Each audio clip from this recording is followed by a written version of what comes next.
Tu souhaites te lancer dans l'univers du levain? Ou bien ça fait déjà quelque temps que tu t'essayes, mais tu n'arrives pas à avoir de bons résultats?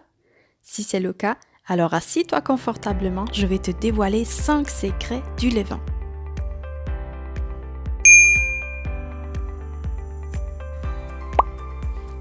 Tu as probablement déjà entendu parler de certains levains âgés de 100 ans et même plus. En faisant des recherches sur Internet, tu peux facilement tomber sur des annonces de vente de levain et c'est une très bonne chose pour ceux qui ne peuvent pas démarrer leur propre levain pour différentes raisons.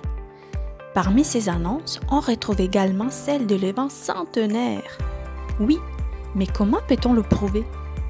Peut-être que tu es même rendu à croire que ce levain centenaire est bien plus puissant que ton propre levain âgé de quelques mois à peine. Ça se peut très bien que ce soit vrai, mais une fois que tu l'achètes, ensuite tu le réhydrates et que tu commences à le nourrir avec ta propre farine et ta propre eau, eh bien, il ne s'agit pas tout simplement de ton propre levain à toi? Le conseil le plus fréquent que l'on donne concernant le levain est celui d'utiliser son propre levain à son pic, c'est-à-dire lorsqu'il aura doublé de volume, voire même plus. Donc avant qu'il ne commence à se dégonfler. C'est ainsi que l'on pourra obtenir un meilleur résultat. Ton levain est généralement à son pic entre 4 et 12 heures après le rafraîchi. L'apparition de nombreuses bulles d'air à la surface du levain est un bon indicateur qu'il est prêt à l'emploi. Si tu n'es pas sûr, tu peux également essayer le test de flottaison qui consiste à déposer un peu de levain dans de l'eau pour voir si ça flotte. Si tel est le cas, cela signifie que ton levain est prêt car il contient suffisamment de gaz. Toutefois, il faut savoir que si tu as un levain en bonne santé et que tu le rafraîchis régulièrement, il pourra te donner de bons résultats même lorsqu'il n'est plus à son pic. Par exemple, si tu l'as rafraîchi il y a 2 jours et que tu l'as gardé au frigo, si tu as de l'expérience, tu peux tout à fait utiliser ton levain directement à la sortie du frigo.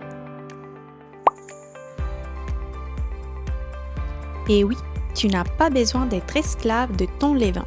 Tout comme tu n'as pas besoin de jeter ton surplus de levain, tu n'as pas non plus besoin de le nourrir quotidiennement pour le maintenir en vie. Bien sûr, il y aura des moments où des rafraîchis successifs contribueront à améliorer la puissance de ton levain. Toutefois, tu peux utiliser ton levain selon ton emploi du temps, que cela signifie de l'utiliser une fois par semaine ou une fois par mois. Si tu utilises ton levain tous les jours ou tous les 2 jours, tu peux le conserver à température ambiante sans souci. Mais si tu ne fais du pain qu'une fois par semaine, alors conserve-le au frigo dans un pot fermé. Tu pars en vacances? Garde-le au frigo sans souci jusqu'à ton retour.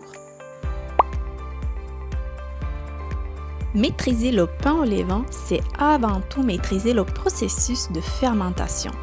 En fait, plusieurs boulangers te diront qu'un pain au levain réussi est le résultat d'une fermentation réussie. Le partage de recettes au levain nous permet d'essayer de nouveaux produits boulangers. Et c'est une très bonne chose.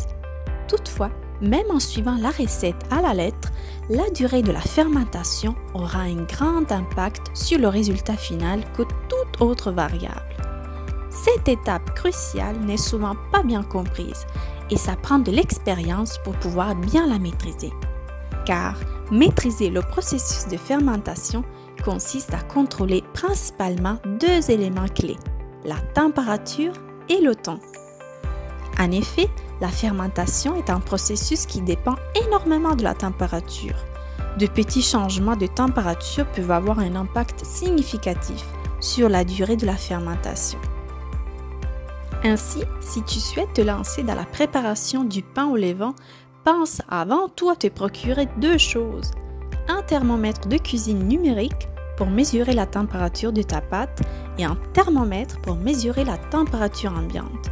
Ainsi, la température idéale de la pâte pendant le processus de fermentation se situe souvent entre 23 et 25 degrés Celsius. C'est exact, c'est en forgeant qu'on devient forgeron. Ce concept s'applique très bien aussi au levain. Pour débuter, Je te conseille de choisir une recette et ensuite tu vas la répéter encore et encore. Quand il s'agit de faire du pain au levain, tu peux certainement essayer plusieurs recettes. Toutefois, si tu es débutant, il serait plus judicieux de trouver une recette et de la répliquer jusqu'à ce que tu la maîtrises. Cet exercice te permettra de comprendre comment ta pâte se comporte et à quoi elle ressemble dans les différentes étapes. Plutôt que d'essayer une variété de recettes au levain jusqu'à ce que tu en trouves une qui fonctionne, il vaudrait mieux en choisir une et travailler là-dessus.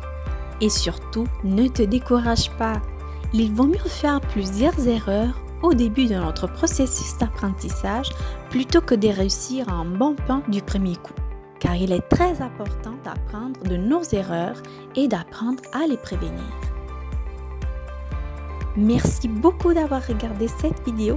Si tu souhaites en savoir davantage sur le levain et avoir de nouvelles recettes sur le levain, n'hésite pas à t'abonner à ma chaîne. Merci!